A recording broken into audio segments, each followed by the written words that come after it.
Hey everyone, this is Ahi from Ahiverse and welcome to the Warehouse of Dreams episode 2. Like always, I'm going to start with a question. How are you guys doing? Hope you're doing well and hope you're well hydrated. If you're not, then this is your weekly reminder to drink water right now. Go ahead and drink some water. Being hydrated, well hydrated is very important.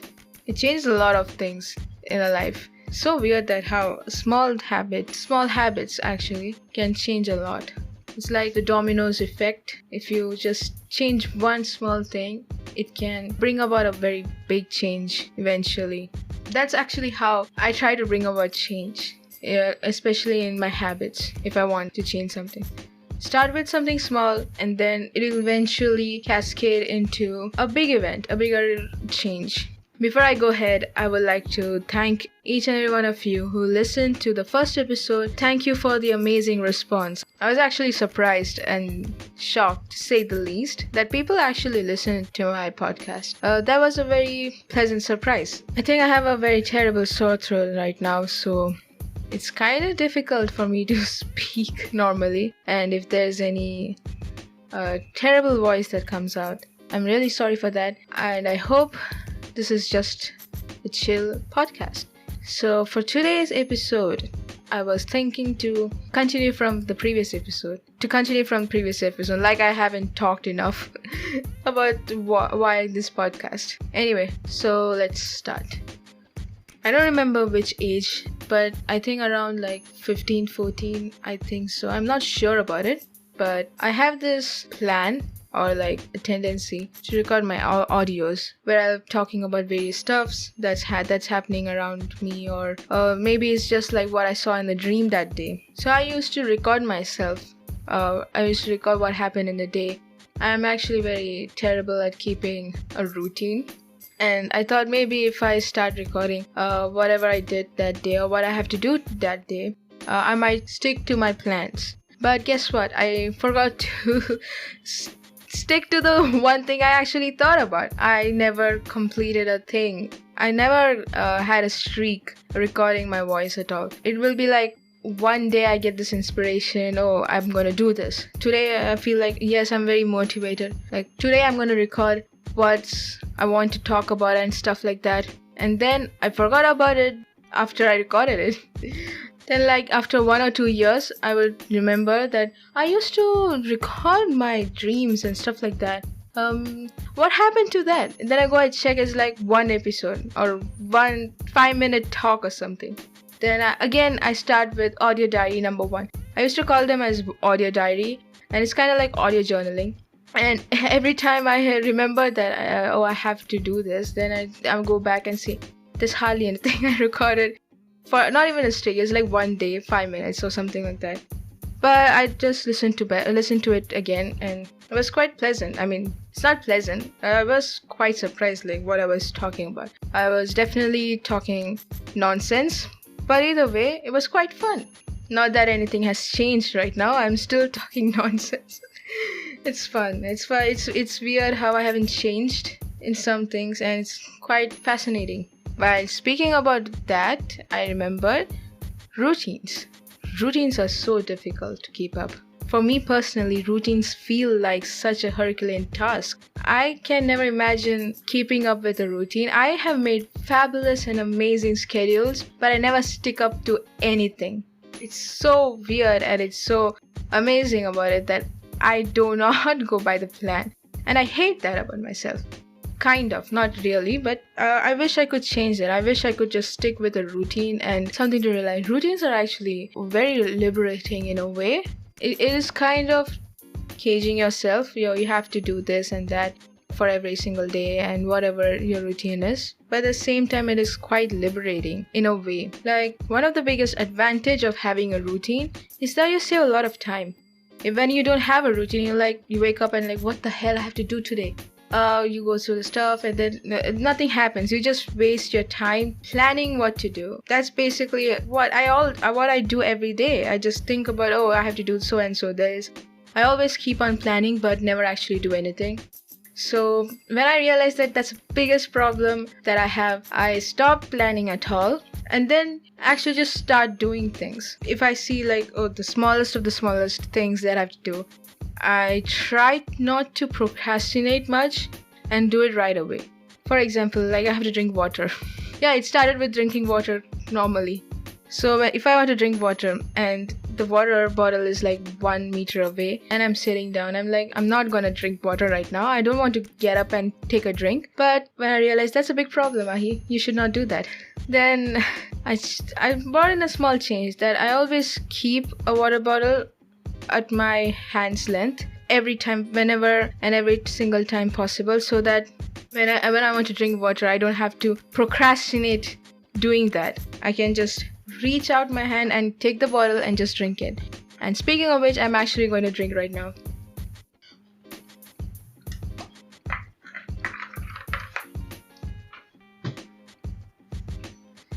That's the thing, we all are like products of convenience. No matter how, of course, willpower is great and all, but if you actually make the things you want to do convenient, for example, you want to like learn language every single day. Oh, this is one of the things so difficult. I try to study language, especially like Japanese or Korean. And the first day, it's like, yes, I'm going to learn every single thing today itself. Then after 15 minutes, I ditch it because, now I know the alphabets. I'll just go away.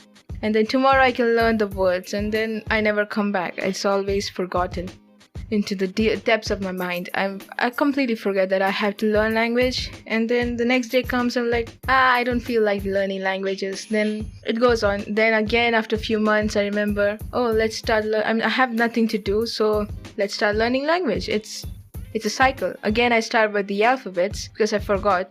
And then after learning the alphabets, like, it's time consuming. I'm not going to do it. So it's kind of inconvenient. I made it inconvenient for myself when I have like keep it.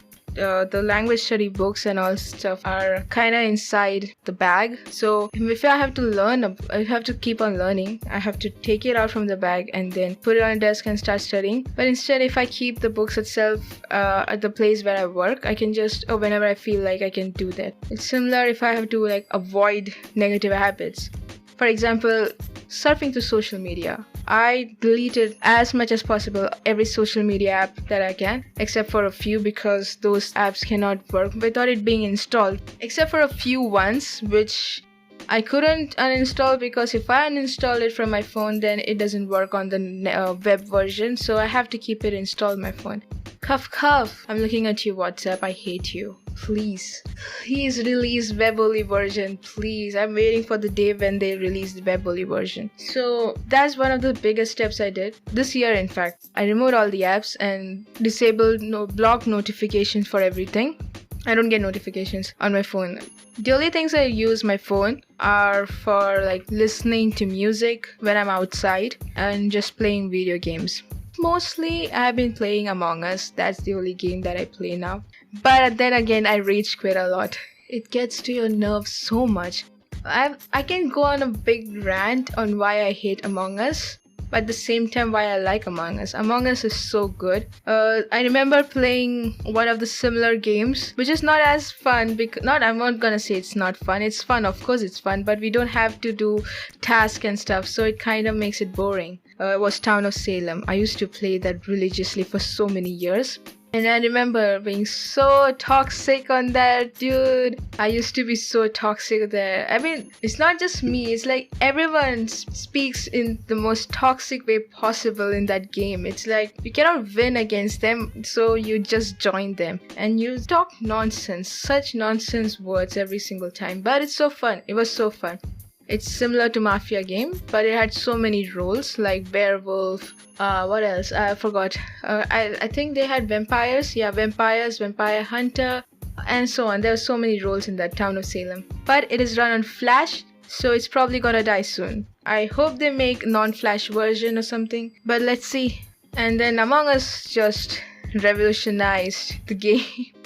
I genuinely enjoy playing Among Us so much. I wish I had like a team, group of friends where I can play regularly. And that Among Us ran, I will stop and we'll just go back to routine. So I made it difficult for me to access the social media platforms. The only platform that I use regularly is like Twitter. It's not on my phone, it's on my web desktop version. And the thing is that when you close the browser, you cannot see anything. So if I have to access the sites, I have to type in the URL. Actually, you know what? I don't have to type in because I bookmarked them and just select the bookmark page and then visit and see. There's like Twitter. I just go there every single time whenever I access the browser. Whenever I open the browser, I go to Twitter and see. Twitter, oh my god, the trendings. Dude, I've never seen such insane people on the planet. It's like every single insane person is there on Twitter. Why? Twitter threads are so insane, especially so much ridiculous stuff trends. I am so done with it, but I still go there to get news. It's so fun. It's not fun at all. I hate Twitter. So yeah, it's kind of, that's how I made it inconvenient for myself to access the social media. That's how I could get out of it. Now I don't have that, I don't go and check every single time. That's not there. It's just whenever it's convenient, we do it. So I try to make everything that I don't want to do inconvenient and what I have to do convenient. And that changed a lot. That actually made me start this podcast itself. I would have procrastinated on this for 7 years. Why 7? Several years or several months, whatever. But since I made this convenient for me, I could start this. I genuinely want to make a routine and stick with it. And I really wish that this podcast thing will be one of the things that kickstarts my journey on sticking with a routine. And I really hope I can push each episode on Wednesday itself. So that's all. And I forgot about this completely. One of the biggest things that happened this week was Google down. That shocked me. Actually, it's not that shocking when you think about it. Like, Facebook always goes down. Like, it's the classic Facebook thing. Facebook goes down, WhatsApp goes down, then Instagram goes down. But now it happened with Google. And it was quite amazing in a way. Like, I never expected it to go down. It's like one of the first time I saw the Google down and all the other services, Google services, and Discord and Pokemon Go was also having trouble. I did not realize how much Discord is actually dependent on Google before this. I mean, Pokemon Go is like Google Maps, I guess. Yeah, Pokemon Go actually need Google Maps, so it was understandable, but Discord was quite surprising. And the funniest thing was, I was sleeping when this happened. And just when I woke up, I saw it's back up online. I'm like, oh man, I missed it. I spend like 95 hours on YouTube every day, and it's so amazing that I missed it. I wish I could see that. I wish I could see how frustrated I will be when I'm trying to like refresh the page. I'm always on YouTube. That's the only thing that's left of the addiction part. I'm so addicted to YouTube. I watch a lot of YouTube videos and I'm not proud of it. Sometimes yes, sometimes no. And Among Us game also introduced a lot of good YouTubers to me. It's weird how Among Us brought together a lot of people. I started watching this guy's Toast because of that, and his videos are so good. Kudos to the editor. He edits so well, and the way he plays makes it so much interesting. Among Us is like, such an amazing game. Other people I started following were Saikuno and Valkyrie. It was so fun. I will still binge watch on Toast videos sometimes. It's actually pretty entertaining. I think that's all for today. I had a big rant about all the things, and I hope this doesn't hurt your ears, because that's definitely hurting my throat. I should not have done this. Either way, thank you so much for listening, and really appreciate all the support that you guys are giving. Hope to see you guys next week. And as always, thank you for your existence, you amazing being, and you're always welcome to the Warehouse of Dreams. Bye!